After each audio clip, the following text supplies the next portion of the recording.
আল্লাহর কাছে কিছু চাইতে হলে, আল্লাহর কাছে কিছু পেতে হলে, ইহকালের সুবিধা ভোগ করতে হলে, পরকালের সুবিধা ভোগ করতে হলে রাতে উঠেই তাকে কিছু বলতে হবে।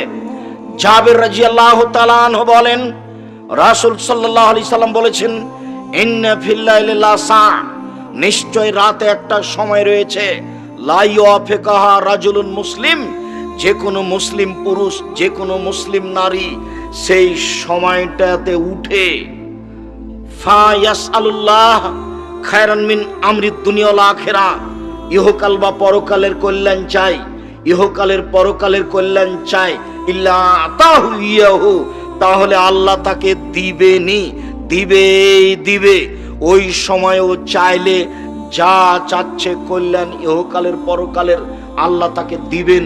এই কথা মুহাম্মদ সাল্লাল্লাহু আলাইহি সাল্লাম বলেন। সময়টা কখন হতে পারে একাধিক হাদিস দ্বারা বোঝা যাচ্ছে, তা হবে রাত 12টার পরে। কেননা রাত 12টা পার হলেই আকাশের সব দরজা খুলে দেওয়া হয়। ঠিক যখন দিন দুপুর পার হয়, 12টা 5-10 হয়েছে, তখন আকাশের সব দরজা খুলে দেওয়া হয়। আপনি তাড়াহুড়া করে সুন্দর করে ওযু করে 4 রাকাত সালাত আদায় করে নেবেন ঠিক 12টার সময়, 12টা 5-10-এ। এই সুন্নাতটা কিন্তু জোহরের সুন্নাত নয়।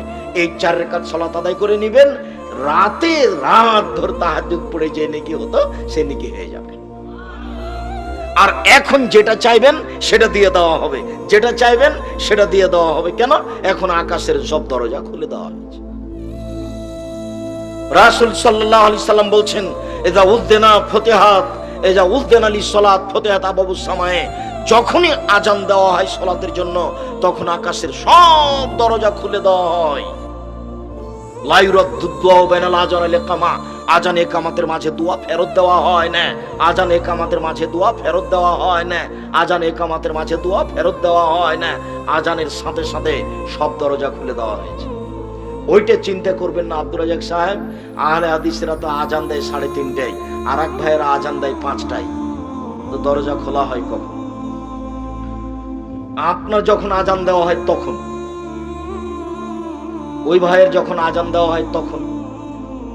আপনি আল্লাহর কাজকে নিজের মতো ভাবতে গেলেন কেন? আল্লাহর কাজকে আপনি নিজের মতো ভাবলে তো তাহলে ভুল বুঝলেন।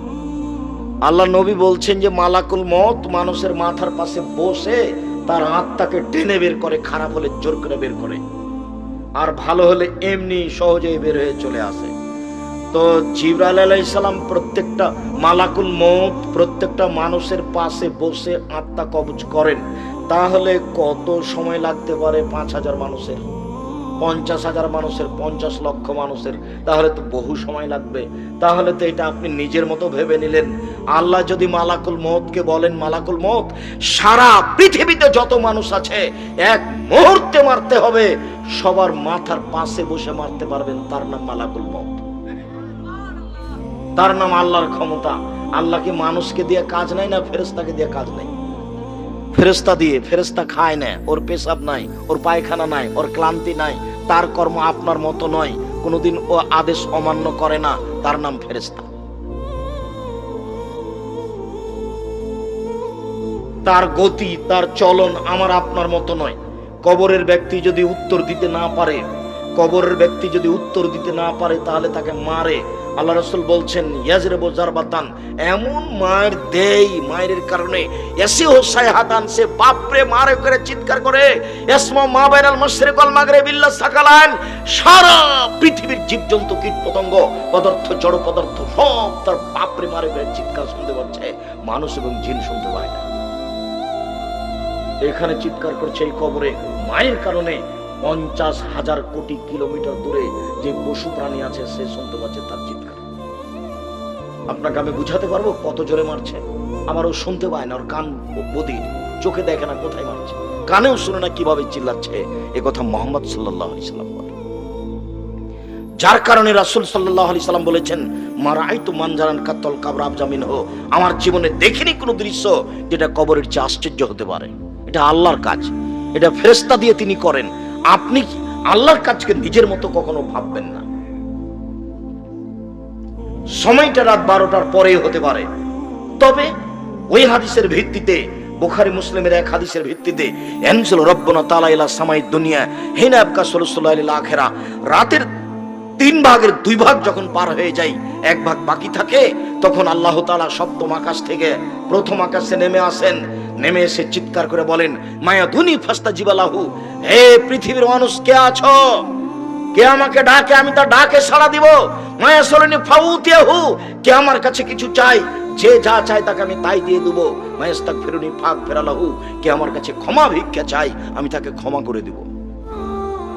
তাহলে এইটা রাত 2টার পরে হতে পারে, 2:30 3টার পরে হতে পারে। তবে আয়েশা রাদিয়াল্লাহু তাআলা আনহার ওই হাদিসে বোঝা যাচ্ছে, আয়েশা রাদিয়াল্লাহু তাআলা আনহা বলেন, কানান নবী সাল্লাল্লাহু আলাইহি সাল্লাম ইসাল্লি মিন বাইনা ইয়াফরুগু মিন সালাতিল ইশা ইলাল ফজরে 11 রাকা।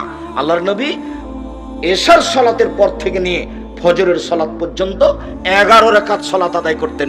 11 রাকাত। ইসাল্লামু মিন কুল্লি রাকাতাইনে, প্রত্যেক 2 রাকাতের পরে সালাম ফিরতেন। তবে তার সালাতটা শুরু হতো এশার পর থেকে নিয়ে ফজর পর্যন্ত সময়ে, কোনদিন 1টার পরে, 2টার পরে, 3টার পরে, কোনদিন 12টার পরে। তবে তাহাজ্জুদের সালাত আদায় করা যাবে এশার পর থেকে নিয়ে ফজর পর্যন্ত, যার কারণে তারাবির সালাত এশার সালাতের পরেই চলবে। তবে তারাবির সালাত উত্তম হবে রাত 12টা, 1টা, 2টার পরে পড়া, কিন্তু জায়েজ এশার সালাতের পরেও পড়া। কেন?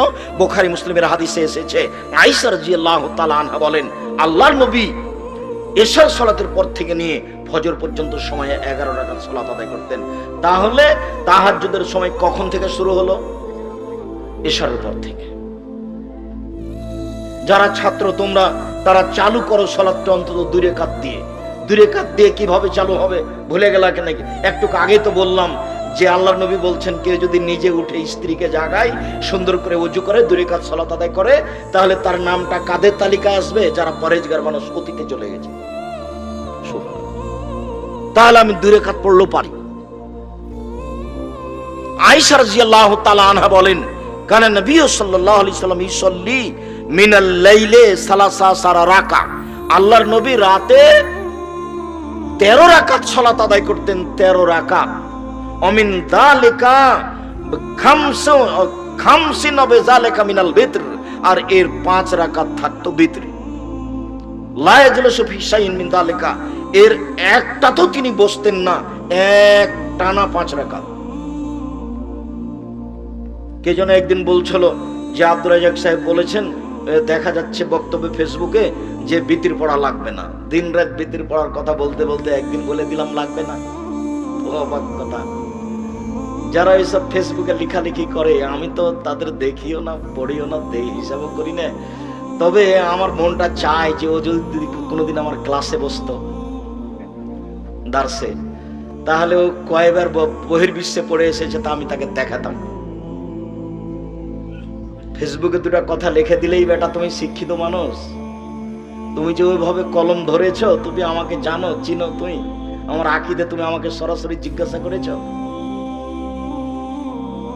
তুমি যে 2টা কথা লিখে দিলে আমার ব্যাপারে, তো তুমি আমাকে সরাসরি কোনোদিন জিজ্ঞাসা করেছ? তুমি জাতির সামনে কিছু বলো, এই বেটা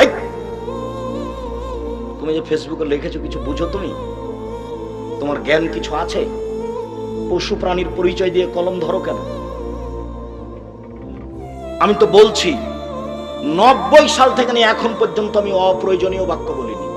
তুমি বলো দেখি, তার তোমার কয়টা হাদিস মুখস্থ আছে? তুমি একদিন হাদিস শোনায় তো আমাদেরকে। এই ছেলে, তুমি যে ফেসবুকে লিখেছো, তুমি একদিন আমাদের বক্তব্য শোনায় তো। 40টা হাদিস শোনায় তুমি এক বক্তব্য। তোমার মরা পর্যন্ত সময় থাকলো, জাতি থাকলো, আমি চলে গেলাম, জাতি থাকছে, আমি চলে গেল। আমি 90 সাল থেকে নিয়ে এখন পর্যন্ত কোনোদিন কেসা কাহিনী বলিনি। 90 সাল থেকে নিয়ে এখন পর্যন্ত আমি কোনোদিন কারোর বিরুদ্ধে কোনো কথা বলতে যাইনি। এটা আমি দিন রাত বলছি, প্রতিদিনই বলছি একই কথা। তুমি একটু ক্ষমতা দেখাও না, বলো যে আপনার কথা ঠিক নয়, আপনি কেসা কাহিনী বলেন, বলো এই কথা।